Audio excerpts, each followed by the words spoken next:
E seja muito bem-vindo ao canal. Curta, se inscreva, compartilhe, ative o sininho para receber nossas notificações. Eu sou o Gilson do canal A Bíblia Comentada. E hoje a gente vai falar sobre a crucificação de Jesus. Na verdade, não a crucificação, sobre Jesus sendo preso ainda, que ainda ele estava sendo preso. A gente está nesse contexto. Bom, então, depois que a gente viu na semana passada que levaram Jesus. Semana passada não, desculpa, ontem que levaram Jesus para Caifás, aquele que era sogro de. Desculpa, levaram Jesus para Anás, aquele que era sogro de Caifás, o sumo sacerdote daquele ano, como fala aqui no verso 13, tá? Beleza, e aí a gente vai continuar vendo. Ó. Simão Pedro e outro discípulo estavam seguindo Jesus. Quanto a esse outro discípulo, fica meio evidente que, segundo a narrativa, é como se João estivesse falando dele mesmo, só que de alguma maneira ele não quisesse falar dele na terceira pessoa, tá? Então ele falava outro discípulo, como se não tivesse tanta relevância assim. E esse outro discípulo, ele era conhecido do sumo sacerdote. Este discípulo entrou com Jesus no pátio da casa do sumo sacerdote. Mas o Pedrão teve que ficar esperando do lado de fora da porta. E o outro discípulo, que era conhecido do sumo sacerdote, voltou, falou com a moça encarregada da porta e fez o Pedro entrar. Então ele foi lá, trocou uma ideia com a mulher. Oi, entra aqui meu amigo, beleza, e entrou. Quando a mulher viu o Pedrão, ela falou o quê? Ela então perguntou a Pedro: Você não é um dos discípulos desse homem? E ele respondeu: Não sou. Veja que para que essa pessoa ela falasse isso, ela necessitaria estar perto. Então João estava pertinho de Pedro e ele narra esse fato de maneira evidente, até porque Jesus falou que ia trair. Então provavelmente quando Pedro falou não sou, aquilo ficou marcado na memória de João e João ele usou isso aí e transcreveu no seu evangelho. Então a primeira pessoa que falou com o Pedrão foi essa mulher que ele disse não sou.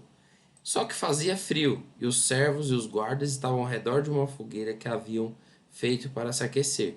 E Pedro também estava em pé com eles, aquecendo-se, porque fazia muito frio, tá? Enquanto isso, o sumo sacerdote interrogou Jesus acerca dos discípulos e dos seus ensinamentos. E respondeu Jesus: Eu lhe falei abertamente ao mundo. Eu falei abertamente ao mundo. Sempre ensinei nas sinagogas, nos templos, onde todos os judeus se reúnem. Nada em segredo. Porque essa pessoa, ela queria acusar Jesus de algo. Ele tá falando, tá, você vai me acusar do quê? Porque ele veio interrogando a respeito da doutrina dele. Ele falou, cara, eu te ensinando o tempo todo, na frente de todo mundo, nunca me escondi, nunca fiz montinho, sempre foi exposto aquilo que eu fiz. E ele fala, por que me interrogas? Perguntou aos que me ouviram. Certamente eles sabem o que eu disse. Então ele está falando assim, ó, pergunta para quem ouve falar que eles sabem o que eu disse.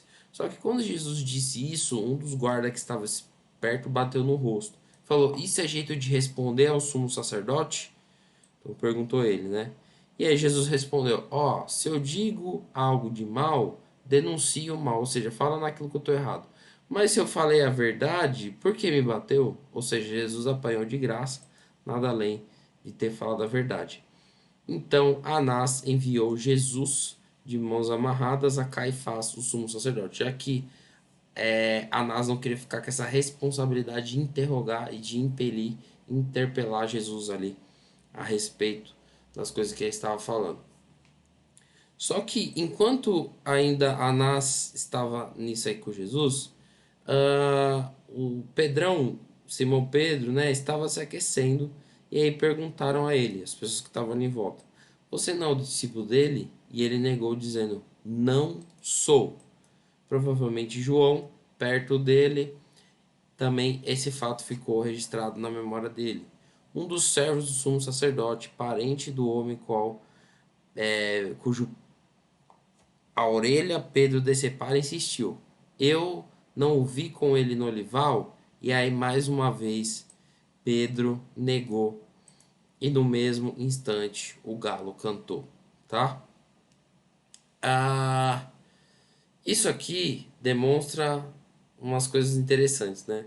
Então, primeiro que Pedro, ele negando a Jesus sistematicamente, João do ladinho dele sem falar nada, e isso, assim que ele terminou de falar, o galo cantou. E tem um dos evangelhos, alguns dos evangelhos fala que imediatamente depois, ou ainda enquanto ele estava negando pela última vez, o galo cantou. Jesus olhou para ele e aí Pedro ele se tocou naquilo que o mestre falou. Ou seja, Pedro, apesar de dar a sua vida, querer dar a sua vida lutando por Jesus como ele queria fazer em relação ao soldado que cortou a orelha, que ele cortou a orelha, ele não estava disposto a sofrer um julgamento por parte do seu povo por Jesus.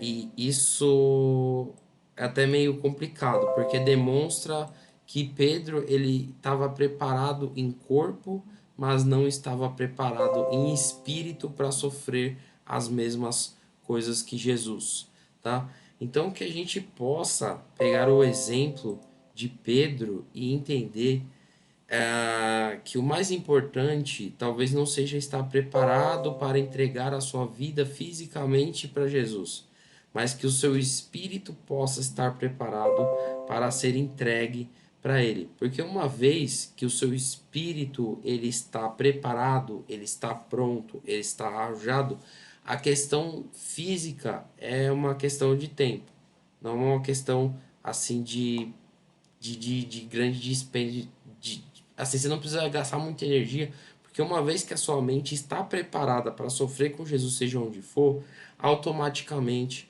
o seu corpo, os seus membros e tudo seu vai acabar estando preparado. Enquanto se você não estiver preparado, mas quiser reagir apenas com a questão física, tá? Rejeitando aquilo, defendendo fisicamente a Jesus, provavelmente você não suportaria sofrer em espírito por ele.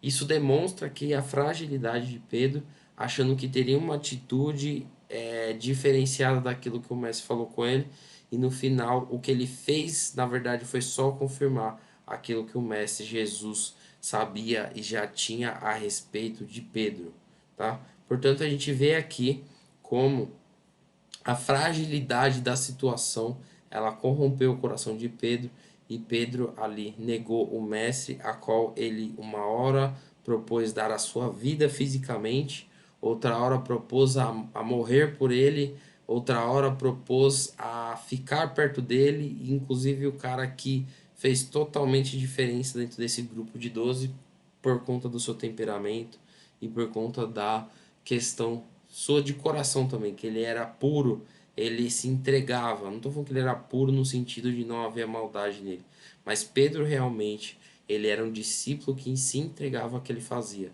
E apesar desse discípulo se entregar, ele teve um momento de fraqueza ali, em que o mestre já sabia, e a partir desse momento de fraqueza, o Senhor conseguiu moldar uma situação e reconciliou Pedro com ele mesmo, demonstrando que ainda para aqueles que uma hora traíram a Jesus, traíram o Filho de Deus naquela cruz, ele oferece também o perdão.